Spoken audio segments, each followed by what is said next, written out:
नमस्कार, सुप्रभात। सीधा सौदा के सोमवार के इस एडिशन में आप सबका स्वागत है। एक बहुत इंपॉर्टेंट हफ्ते की हम शुरुआत कर रहे हैं। सबसे इंपॉर्टेंट दो इवेंट्स हैं जिसकी हम लोग बहुत दिनों से चर्चा कर रहे थे। परसों आना है हमारा बजट, दूसरा उसी दिन शाम को फेड का फैसला। ये दो इंपॉर्टेंट इवेंट्स हैं जिनकी तैयारी करनी है बेसिकली। और इस बीच हमने कुछ भारतीय बाजारों में अच्छा खासा मेहम, पिटाई, अनवाइंडिंग, सेंटिमेंट इम्पैक्ट, जो भी कह लीजिए, बहुत तगड़ी दिक्कत, अनएक्सपेक्टेड इस तरह का प्रेशर पिछले हफ्ते माउंट होता हुआ नजर आया। सेंटिमेंट भी बहुत वे कर रहा है इस समय। तो ऐसे में क्यूज कैसे हैं, पिच कैसी है, वो आपको दिखा देता हूँ। लाइए स्क्रीन पे जरा आज की पिच। यूएस हरा हरा दिख रहा है, हम तो डीकपल हो गए भाई, अपनी पिटाई आजकल अपनी झेल रहे हैं। ये आ गई पिच, ये तो सखत दिख रही है एकदम। अरे वाह, हमो लगा गड्ढा गड्ढा खोदे होंगे। धोखेबाज पिच है ये। अच्छा, ये ऐसी है नहीं जैसी दिख रही है। वो वाली पिच पता नहीं जिसमें ट्रैक्टर चलवा दिया था उन्होंने, पता नहीं कहाँ चली गई वो। जुता बुरा हाल है। जुता हुआ खेल। अब भाई अब मतलब 6,000 करोड़ का माल बेच दिया फाइज ने, तो पिच अच्छी कैसे हो सकती है? कारण कुछ भी हो। ये वैसी वाली पिच डायरेक्टर साहब मैंने इसलिए लगाई है कि इस पिच को देख के सब खेलने आएंगे लेकिन सब बन जाएंगे।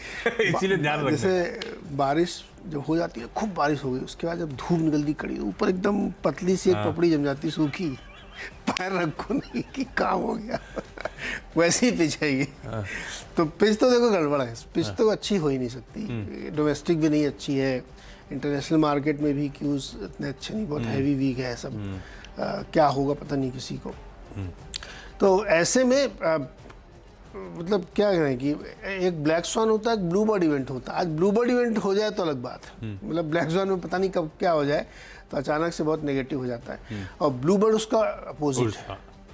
हो सकता है कि अचानक से भयंकर शॉर्ट कवरिंग है और आपको निफ्टी 500 पॉइंट चलता दिखे। असंभव कुछ भी नहीं दोस्त, मार्केट और राजनीति में सब चीज़ पॉसिबल है। तो दोनों चीज़ें हो सकती है, लेकिन आपको रियलिस्टिक रहना है, आपको भावनाओं में नहीं बहना है। तो देख दाख के यार थोड़ा सा रुक के काम करना चाहिए। तो हमने तो भैया वो वाले टीम में स्टॉक रखे हैं जिनके नतीजे हैं। अब अच्छे बुरे हैं ये बाजार तय करेगा। जो हमको दिख रहा है वो लॉजिक से चलेंगे, बाकी तो खैर बाजार का मूड डिवाइड। सलाह ये कि भाई स्क्रीन थोड़ा देख लें आप एक बार, 9:15 तक आप 9:30 तक देख लें माहौल कैसा बन रहा है, उसके बाद फिर इन सब चीज़ों में जाएं, क्योंकि धोखा हो सकता है आज। आपने क्या किया? तो आपका नाम आशु है क्या, निक नेम? डॉक्टर साहब क्यों देता आशु, क्यों? तो उन्होंने कहा आशु कौन है? आशु बोलते हैं क्या? ऐसा बोला उन्होंने। आशी बोलते हैं। आशी, क्या चला है? आशी। मैंने ध्यान नहीं देखा कभी, मैं तो सिर्फ क्यों सुन के निकल लेता हूँ कि बोल दिया होगा। ये आशु आशी क्यों बोलने लगे डॉक्टर साहब आप मुझे? नाम रख दिया छोटा। अच्छा, कुछ इंपॉर्टेंट स्टॉक जो आज रडार पर रखने, बिल्कुल सही है। मूड माहौल डिसाइड करेगा भाई ये स्टॉक्स की ट्रेजेक्ट्री या मार्केट्स के ओवरऑल ट्रेजेक्ट्री। कहाँ का नंबर्स अच्छे बुरे, खबरें अच्छी बुरी, उसके हिसाब से सिंगल आउट करा है। एनटीपीसी अपने नंबर्स के चलते ग्रीन रख रहा हूं। अच्छा, वैसे भी कर लीजिए कभी एनटीपीसी को किसी अदानी पावर से कंपेयर, इसकी ऑपरेशनल कैपेसिटी देखिएगा, सब कुछ, दोनों रेगुलेटेड बिजनेसेस हैं। रख लीजिए इसकी ऑपरेशनल कैपेसिटी किसके सामने है, तो आपको समझ में आएगा सरकारी कंपनी आज भी कितने सस्ते में है, ऑफ हाइस्ट में से ट्रेड कर रही है आजकल। 180 185 से करेक्ट होकर कंसोलिडेशन में है। बड़ा स्ट्रॉन्ग बीट है। स्टैंडलोन रेवेन्यू जो आए, मैं कहता सैटरडे को नंबर्स आए थे, 37% का जंप, 41,410 करोड़, वो आपकी स्क्रीन पे लिखा है। बाजार उम्मीद क्या थी? 37,000 करोड़ रुपीस की, इस तरह का बीट। दूसरा इंटरेस्टिंग बीट दिखाता हूं आपको। इबीटा 36% उछला, 13,238 करोड़, 13,238। बाजार क्या मान रहा था? 9,500, 9,600, 700 करोड़, इस बीच में अनुमान थे। इस तरह का बीट आता हुआ एनटीपीसी के नंबर्स में। बढ़िया नंबर्स हैं। असल में इनकी जेवीज में प्रॉफिटेबिलिटी बहुत अच्छी इंप्रूव हुई, इसीलिए स्ट्रीट एक्सपेक्टेशन से कहीं बेहतर परफॉर्मेंस है, रियलाइजेशंस इंप्रूव हो रहे हैं। रखिए रडार पे एनटीपीसी को, एटलीस्ट नंबर्स के दम पर तो ग्रीन है। बाकी देखते हैं इवेंचुअली कैसा मूड माहौल बनता है बाजार का। दूसरा इंटरेस्टिंग आंकड़ा, वो जो रिसेंट लिस्टेड कंपनी थी रेडिएंट कैश मैनेजमेंट, अभी लास्ट जो आईपीओ इस कैश मैनेजमेंट कंपनीज में जो आया है, ये है। स्ट्रॉन्ग रिजल्ट्स है और बढ़िया मार्जिन इंप्रूवमेंट है, चाहे मैं साल दर साल देखूं, चाहे मैं क्यू ऑन क्यू देखूं। तो आंकड़ों में रेवेन्यू साल दर साल 19%, उसके सामने पीबीटी मार्जिन 52% का जंप, मार्जिन जो है पीबीटी के 18.9% से बढ़ के 23.4% पे पहुंचते हुए आपको नजर आएंगे, और इनफैक्ट इस क्वार्टर में 24.1, तो मतलब margin year on year sequentially improvement है, स्ट्रॉन्ग नंबर्स डिलीवर करें, इसको रखते हैं ग्रीन में। एक हिंदुजा ग्लोबल सॉल्यूशंस को मैं ग्रीन में रख रहा हूं। नैस्डैक का अच्छा आउट परफॉर्मेंस कंटिन्यू हो रहा है। वही एक पॉकेट थी जो हमने जो डाइजेस्ट किया था फ्राइडे को सेशन क्लोज होने के समय, उससे कहीं अच्छा फ्यूचर इस समय ट्रेड कर रहा है हिंदुजा ग्लोबल, इसीलिए क्योंकि इन्होंने बायबैक को अप्रूव करा है। 1020 करोड़ रुपए का बायबैक करने जा रहे हैं, मीनिंगफुल, और प्राइस फिक्स करा है 1700 टेंडर रूट के जरिए। मुझे लगता है ये स्टॉक अच्छे बायबैक के चलते, ये आईटी कंपनीज का काम यही है, बढ़िया कैश जनरेट करती हैं, देने के तरीके यही हो गए हैं, कैश फ्लो स्ट्रॉन्ग जनरेट कर रही है, तो वो कैश फ्लो डिसबर्स करने के तरीके होते हैं। बढ़िया बायबैक का अनाउंसमेंट है, इसलिए शायद आज इन ग्रीन हो। ओके, तो हमारी टीम में जो है गॉडफ्रे फिलिप्स है। थर्ड क्वार्टर में इन्होंने 70% से बढ़ा के प्रॉफिट 199.3 करोड़, लगभग 200 करोड़ कर लिया है प्रॉफिट, बहुत ज़बरदस्त जंप है। और आमदनी भी, रेवेन्यूज़ में भी करीब 31% की ग्रोथ देखने के लिए 920 करोड़ आया है।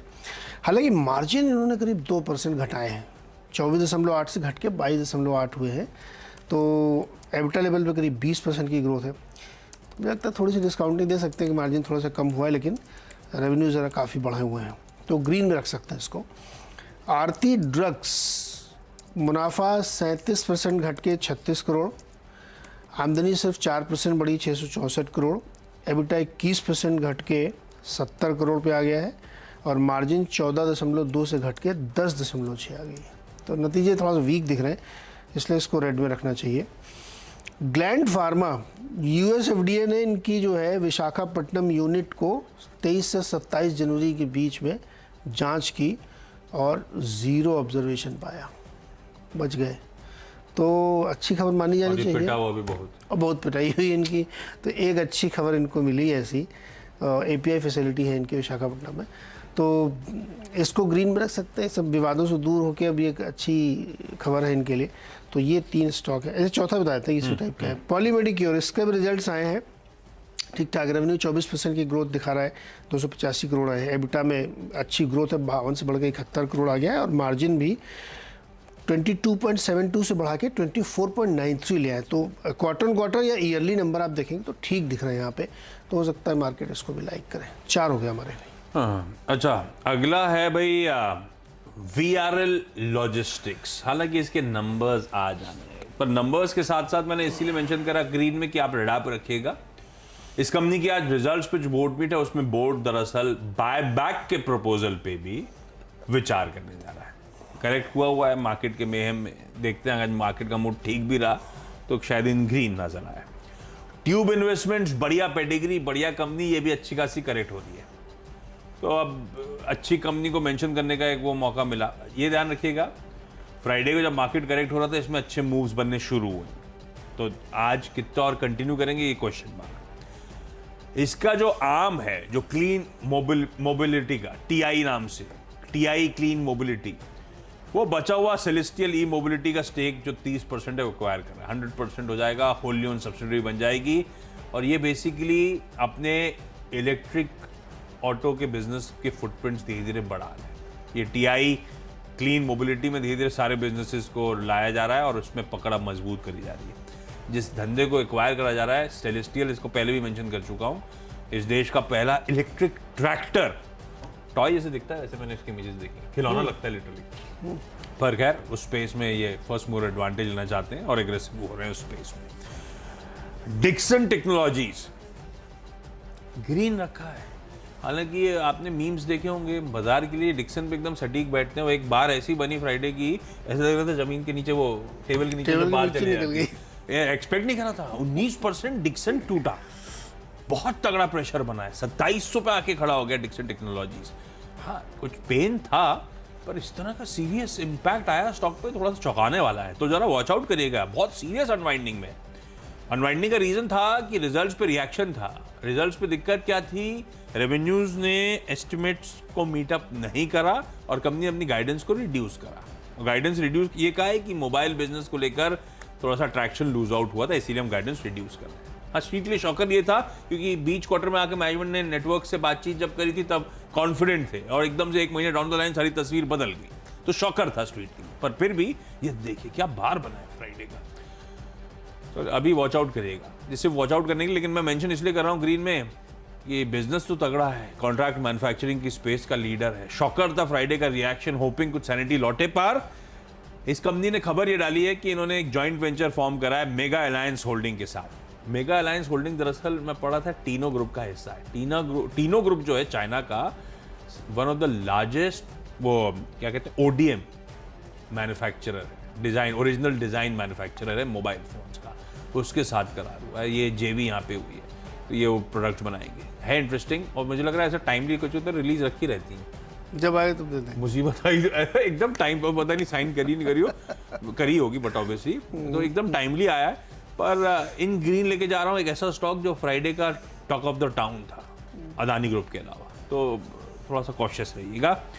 अपने 4 हुए, 2 बचे आपके। हाँ, अरे इनके लिए एक और अच्छी खबर बताता हूँ मैं। डिक्सन क्या पूरी इस तरह की इंडस्ट्री के लिए, चिप की जो पूरी इंडस्ट्री ग्लोबली, उसके प्राइसिंग क्रैश हो गए, एकदम बुरी तरीके से गिरे हैं। एकदम डिमांड ठंडी पड़ गई क्या? हाँ, डिमांड भी ठंडी पड़ी है और ओवर प्रोडक्शन किया था इन लोगों ने कोविड के दौरान, जब खूब डिमांड बढ़ रही थी तो पूरी दुनिया की TSMC की, चाइना की, हाइनेक्स वगैरह सब ने खूब प्रोडक्शन किया, तो इतनी इन्वेंट्री ग्लट क्रिएट हो गया, तो प्राइस एकदम क्रैश्ड है। तो इन लोगों के लिए अच्छी कंपनी, जितने लोग जो भी कंपनी चिप का इस्तेमाल करती है, सैमसंग जैसे कंज्यूमर ड्यूरेबल मैन्युफैक्चरर्स आके वार्निंग देने लगते हैं, तो ये तो हाँ, चूंकि रिजल्ट कमजोर थे, रिजल्ट तो जेन्युइनली कमजोर, सरप्राइज था स्ट्रीट के लिए जो इस तरह का गाइडेंस करना हुआ है। लेकिन इनपुट कॉस्ट के तौर पर अगर आप चिप देख रहे हैं तो पता नहीं इस कंपनी को एक सेकंड चांस देनी चाहिए, तो इसलिए वॉच आउट करिएगा। पता हाँ, नहीं ध्यान में रखिए आप, चूंकि आजकल ओवरऑल मूड अच्छा नहीं, तो कुछ भी हो सकता है।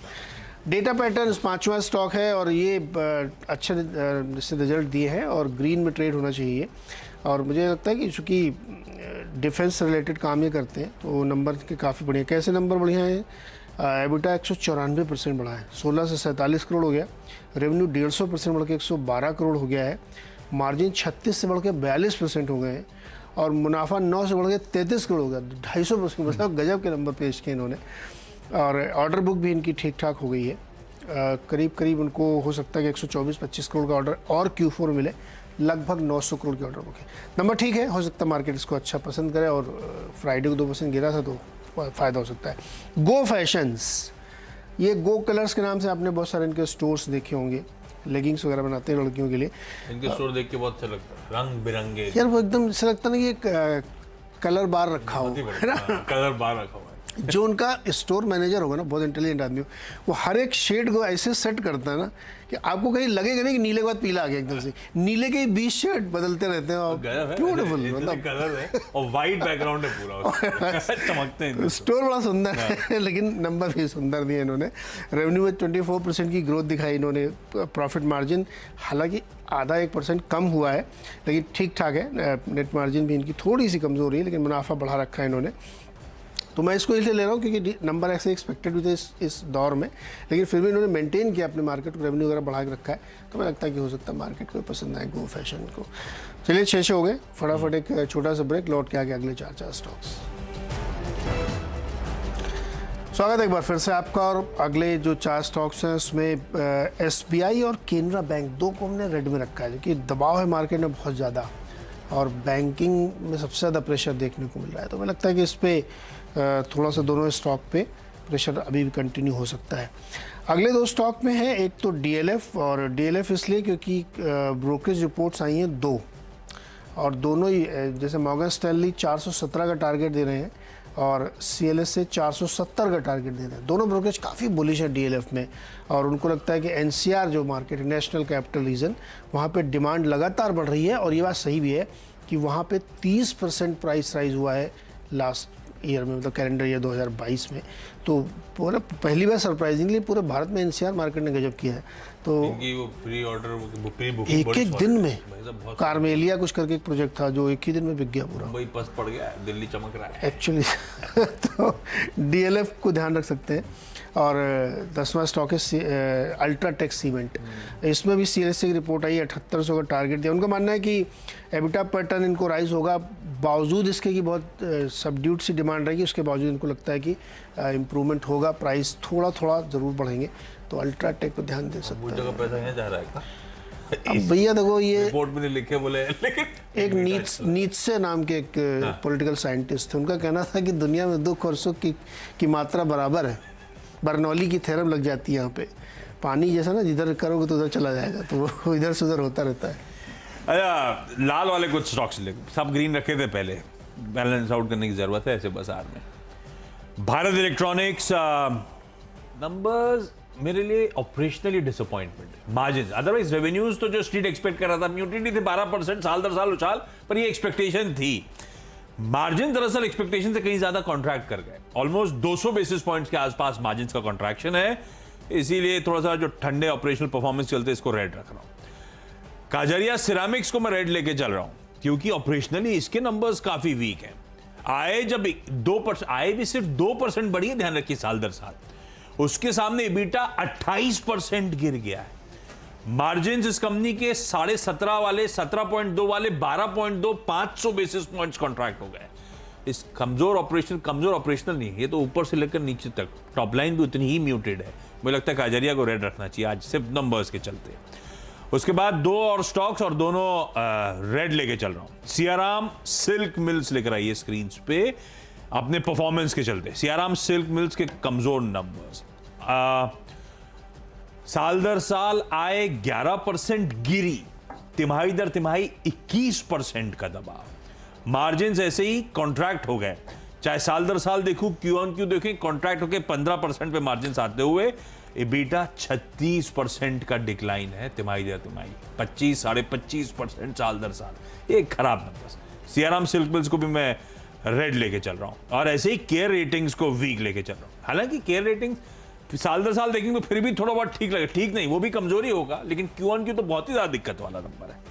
आय 27% गिरी क्यू ऑन क्यू, EBITDA 67% का डिक्लाइन, मार्जिन कॉन्ट्रैक्ट हुए तगड़े 49.5% वाले 22-22.5% पे आते हुए। ये नंबर्स भी कमजोर है, तो सिर्फ कमजोर नंबर्स जो थे उनको हाईलाइट कर रहा था सेकंड हाफ में। ये है टीम पूरी की पूरी। इसका क्विक रैप अप लेके लौटेंगे अब दोनों की टीम्स का इस ब्रेक के उस पार।